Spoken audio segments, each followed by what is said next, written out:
Please listen carefully.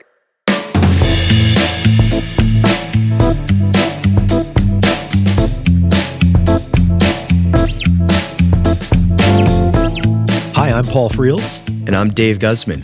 And welcome to Practical Bass, where we talk about issues that are important to you, the working bass player. We want to elevate your gigs and gear and help you succeed at your gigs, your rehearsals, whatever is important to you. And we want you to connect with us, so please check out the website. You can subscribe to this podcast there. Website is practicalbass.com. You can also find us on Facebook, Instagram, Twitter, and Google+, and we hope to hear from you. What are we going to talk about today, Dave? Today we're going to talk about the minimal amount of effect pedals that we bring to a gig. I think for us, it's kind of some dialogue around what's important to bring, when we're talking about efficiency of moving in and out of gigs, being hired for gigs, or whatever that looks like if you're in the studio. What's the minimum amount that's important to each one of you? Right. We'll talk about what's important to us, but just to explore that topic and really try to figure out, where that is. Yeah, I mean, I'll be honest, this was when you suggested this topic, when I looked at it, I thought, oh man, this is going to be tough. And I think what I realized as I thought through it was it's not as tough as it sounds, because the answer really is it's going to differ from case to case, right? So, and I think that goes right along with our philosophy of not being too didactic about this, right? Or like being dictators about like, you absolutely should not bring, this is the only thing that you should do, et cetera, right? There are people on the internet that will tell you all sorts of rules about what you can and can't do. And I think our idea really is just kind of explore a variety of situations and maybe figure out, hey, here are some maybe ground rules for people to think about. Yeah. And look, like, let's face it, there's anytime you hear a bassist play live and you're sort of, tuned into the bassist because you're a bassist, there's just this curiosity as to like, what's on their floor? Like, right. What's making that sound? Am I missing something in my lineup that's a pedal? Yeah. Have you gone up when you see somebody's like stage rig? Have you crept up with your phone or whatnot and like snap a picture of their pedal board? Because I've done it. I've done it. You've done it too? Yeah. Okay. And probably many of our listeners have. Yeah. It's you kind of sneak up and you're just like click. It's like trade secrets, but right. Nobody treats it that way, right? These are all like tools that everybody can get, but it's really cool to then like geek out over that afterwards and say, oh, he's using so and so pedal, right? And ironically, like with bassists, I think just in general, we don't use a lot of pedals. If you go to a big box guitar store, you'll find there's not a whole lot of pedals that are designed for bassists. Yeah, they'll give you like whatever the guitars. There's been so many times where I would just want to try a pedal and they just give me a guitar pedal. Right.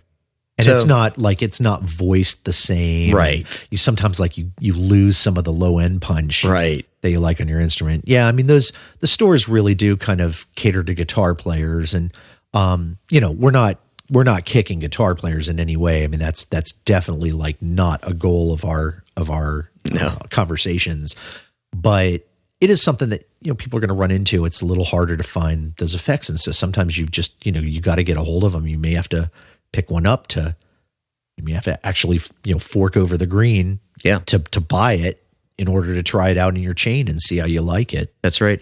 And I think one of the, you were saying that this was, kind of seems like a difficult topic, and it is. At the end of the day, what's ironic about it is that it's not that difficult. We could just say what we have on our stage. Yeah. But what's difficult is just sort of thinking about, is it the right amount? Like, you start questioning yourself, right. Like, do I need any more? And for me, my perspective, and I think that you'll always see this like throughout our theme, is that, Paul and I do differ. We play similar type of gigs, but each bassist has a different approach, and there's just a different way to look at it.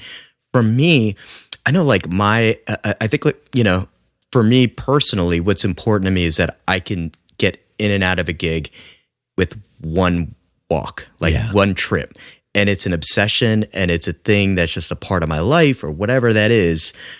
So one trip, one is the magic number. The one trip. Right? It's like you finally made it. You've finally gotten there. But one is the loneliest number too. It is also the loneliest number, right? Sorry. Right.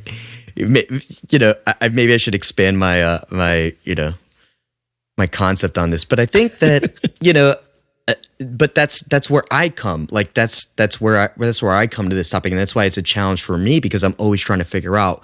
I don't have the room for all these pedals or for a pedal board. It's just not going to ever happen for me. So I need to dwindle it down to what is crucial. Yeah, absolutely. And and the question about how many pedals or what things that you need, I think something that you and I have talked about in the past and agree on is it really comes down to what kind of gig are you covering? Like what is it that you're doing? Right.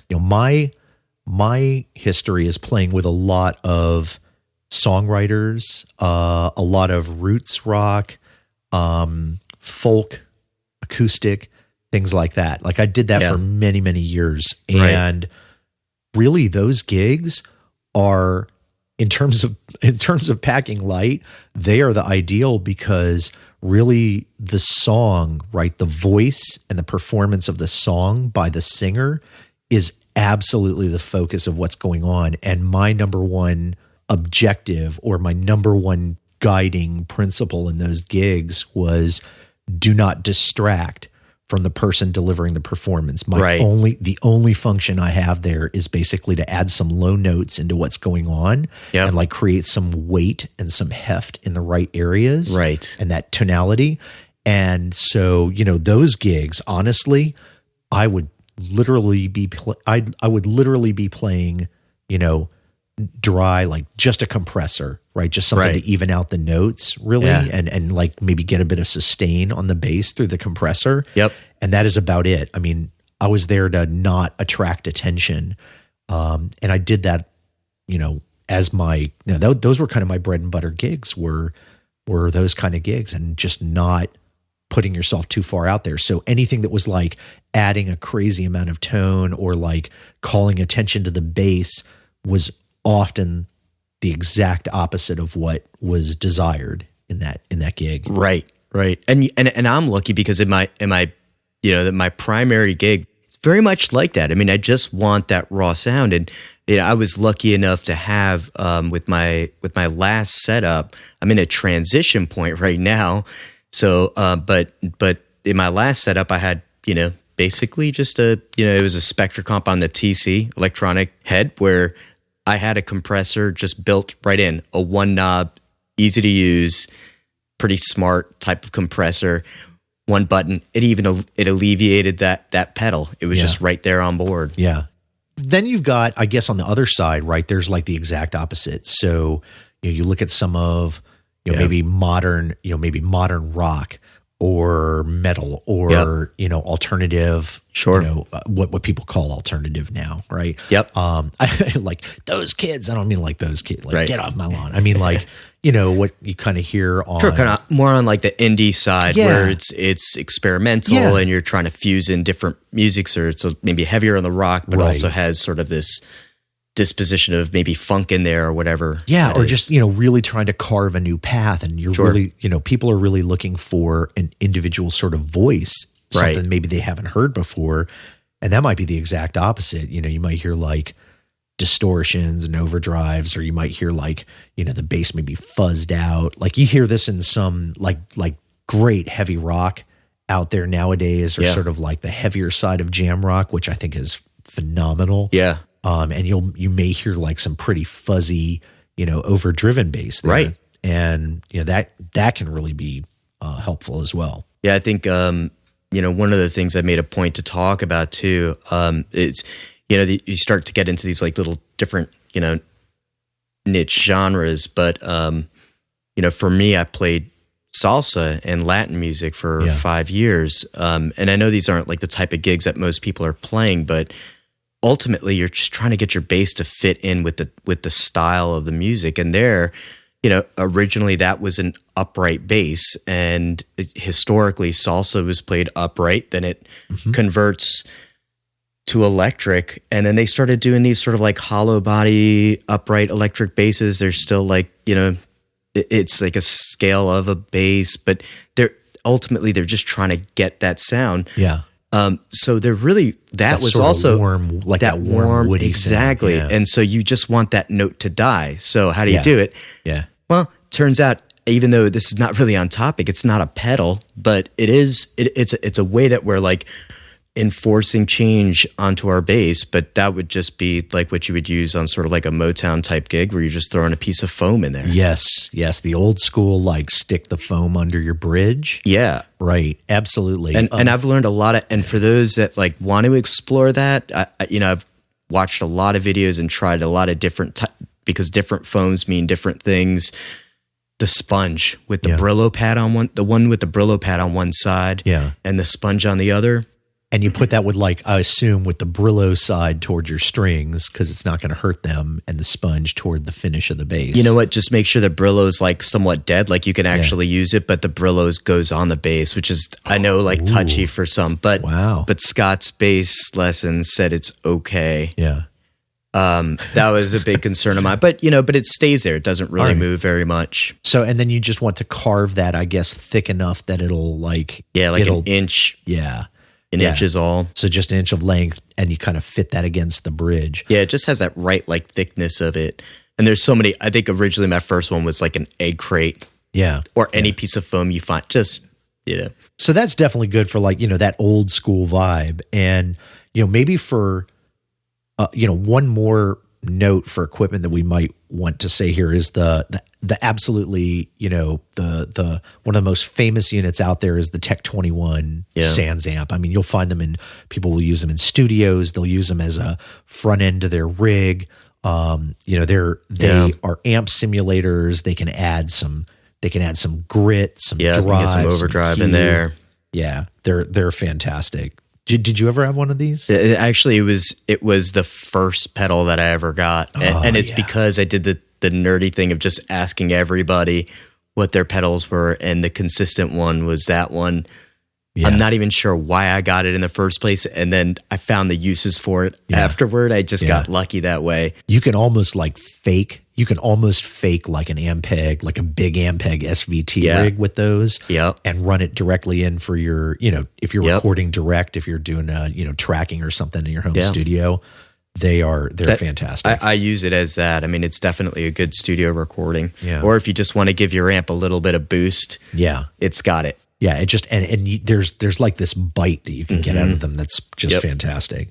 Now, what do you find that you're generally using on stage, Dave? So it's usually pretty simple. So I will start with the first thing that's most important to me, and I know it's not an effect pedal, but it is a pedal, and it has to be made known. Is that I use for me it's my TC, the polychromatic tuner. Oh yeah.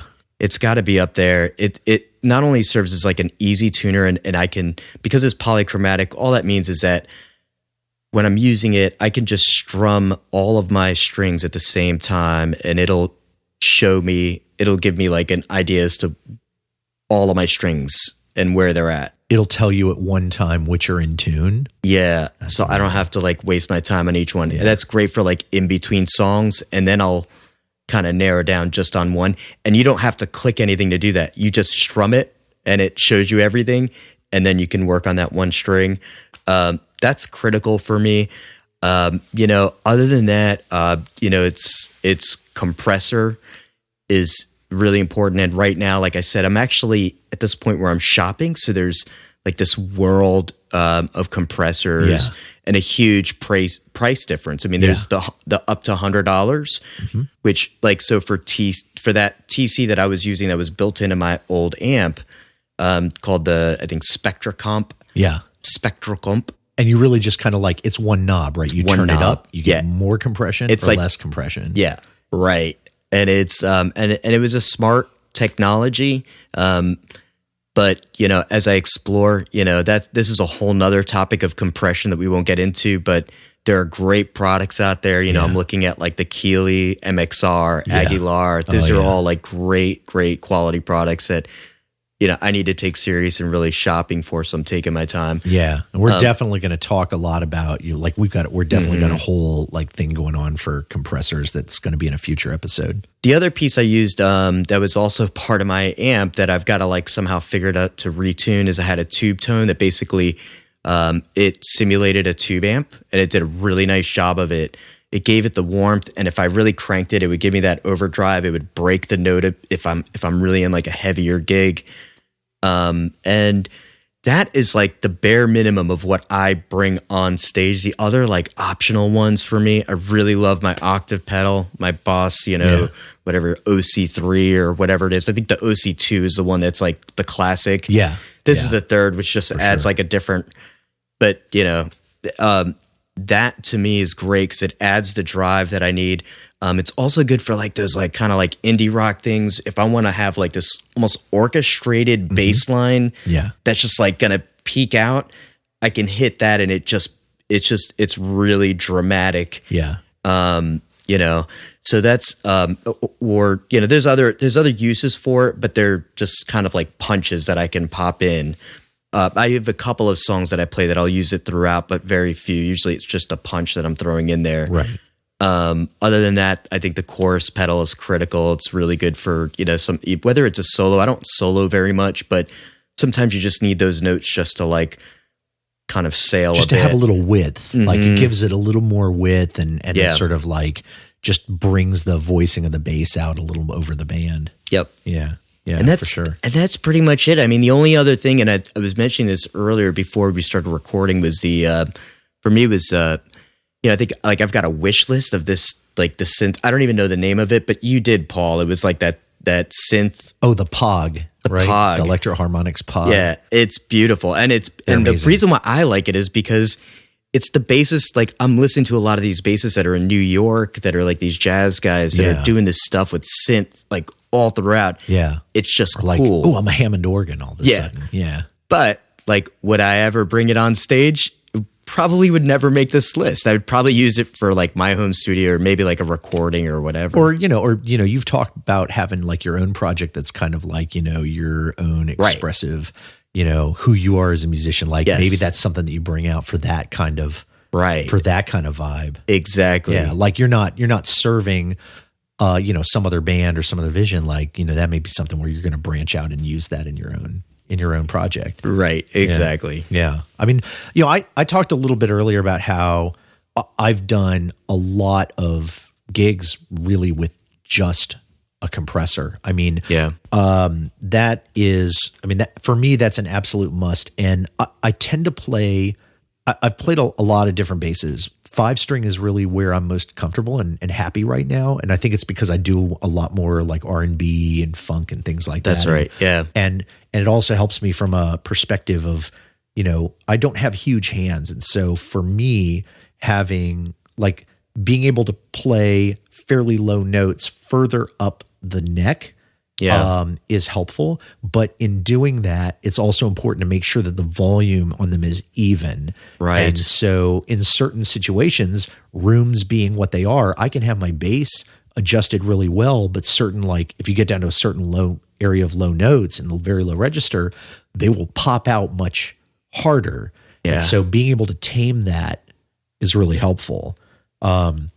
Yeah, because and it's distracting when it does happen. Yeah, you feel you get obsessed with it. You could just hear exactly when that note's coming. You're it's on the E string, the 10th fret up, or whatever that note is on your bass, and it just sings, which is beautiful in itself. But you didn't. But not when the next note is 2 strings down.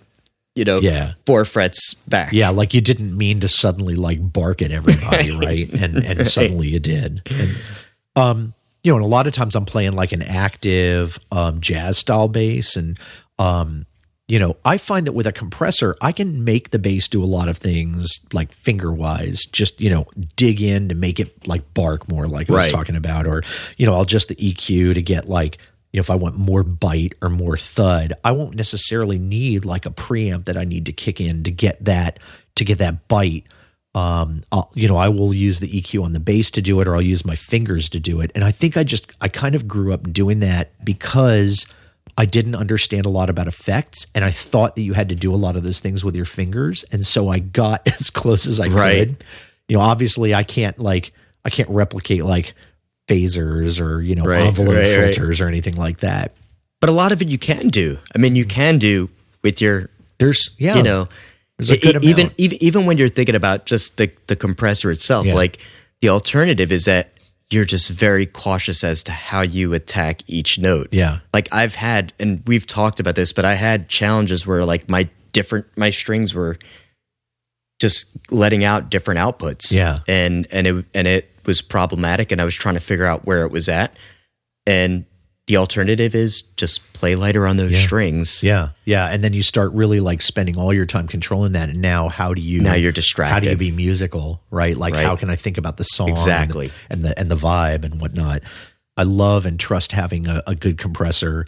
It really is that's non-negotiable for me. But I did ultimately get into effects, and I've had, varieties of pedals right now. Humorously enough, the thing I'm using almost all the time is I've got one of these, like a Line 6 Pod XT floor unit. Yeah. Right. And it has a bunch of things built into it. And they're actually very, very good recreations of some of the pedals that I've had over the years. Right. And I love only having that one thing. Yeah. And not having to worry about like, oh, this particular unit has started like giving me fits, like the foot switch is starting to give out or whatnot. Right. It has been like a tank, and I've had this thing for years now. Yeah. I don't know what I'm going to do when it finally gives out. I mean, it's like all electronics. One day it's going to give out, and yes, all of my effects are in that thing. So I have started to like buy separates to start maybe piecing together a pedal board to take over from it. Yeah. Not because there's anything wrong with it, but just because I'm looking ahead to that day. But I will probably cry bitter tears of despair when it finally dies, because I've loved it it's been a great companion with me. I can't tell you how many gigs I've used it on, like literally 6,000 gigs probably. Wow. And so because those like multi-effects pedals, I mean, they just have so much, right, built into them. Yeah. Of all of that, like how many of those like effects are you using on a regular basis? Two. More often than not. I'm using the tuner, which is great because like when you do that, it mutes the bass so I can tune silently. Right. And the compressor in it, which is actually, it's based on an LA2A, and it's a really, really nice sounding compressor on it. It really is. And there's not a detectable lag in playing this like there used to be with digital effects back in the day. So I really love this. I will, I'll be upfront and say like I really love and have loved for a long time the stuff Line 6 does. I feel like they do their job really well. So I agree. But I do keep a couple effects on it, right? Like there are a few things that I do use now that I love to kick in when I want like a chorus, like you said. Yep. For the odd solo, or even just to kind of like smooth out a nice like quiet ballad or something like that. That's right. Just brings it a little bit extra depth and beauty. I love having the wah on it. Like I'll use that for a solo. We'll play like Sly and the Family Stone, and I will kick in a solo and like pedal the crap out of that solo just because it's so fun to get as a bass player to be able to do that. Yep. And there's a sub octave on it as well, which I'll use, and that has a awesome like it almost like makes you sound like the funky keyboard bass that was so prevalent in like late 70s, early 80s. Right. Like the Stevie Wonder style, like left hand. Yeah. So I can ape that and play up on the neck, right? But still have like this marvelous, thundering low, an octave below that's coming out. And that really is nice. So that's been it for me, I think. Again, most of the time though, it's simple and clean. But it really does come down to, what you're doing. Like what is your role? What kind of band are you and what kind of music are you playing? So there's not like a one size fits all. The great thing is there's so much out there for us to. Yeah. I think that there's like common themes on what what some of us have, but if you get a new gig and it's in a totally different genre, Yeah. You gotta needle through and figure out like, how am I gonna get that sound that works for that band? Yeah, and it might be really looking at what do other people do that are working in that genre? Like, what are some of the influences? What are they doing? And, kind of taking some hints and tips out of that. Yeah. There's one thing we didn't talk about here, and I feel like this is something that's probably a topic all to itself, which is loopers. We didn't talk about that at all. Loopers, to me, frankly, I think they're awesome. Like, when I see players who know what they're doing as arrangers, who can like use a looping machine to build up a groove and build up a whole song that they're doing as a bass player. Yeah. I think that's fantastic. It's like a whole nother instrument almost. Absolutely. Yeah, because you can almost use, you get the lows and the thumpiness, and even like just using your bass as like a rhythmic thing. Yeah. And also then being able to play like higher up and play, these beautiful melodies that'll be like more in a tenor voice range. You can really kind of explore the whole instrument. But I almost feel like, our whole point here, I think, for this episode was to talk about what's the minimum. And I would say those units are something that's best left for, like, that's exploring a different kind of playing, right? Right. Which is the bass as the feature, or maybe the only instrument.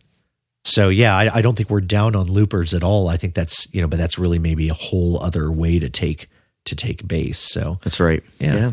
Well, that was a great discussion. So I guess this is probably a good place as any to stop for now. And I hope you guys have enjoyed listening to the episode. Once again, you can find us at practicalbass.com, where you can subscribe to this podcast. You can find us on iTunes and Google Play. You can pick up our RSS feed if you have a different kind of podcatching app. You can also find us on Facebook, on Google+, on Twitter, on Instagram. Look for Practical Bass and you will find us there. We would love to connect with you. We are looking for our listeners to get involved. We want to know you. We want to have a relationship with you.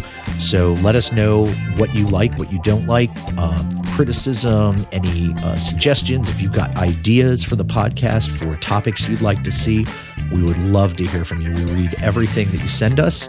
And until we can accept beer in the mail, I guess we have to just leave it with comments.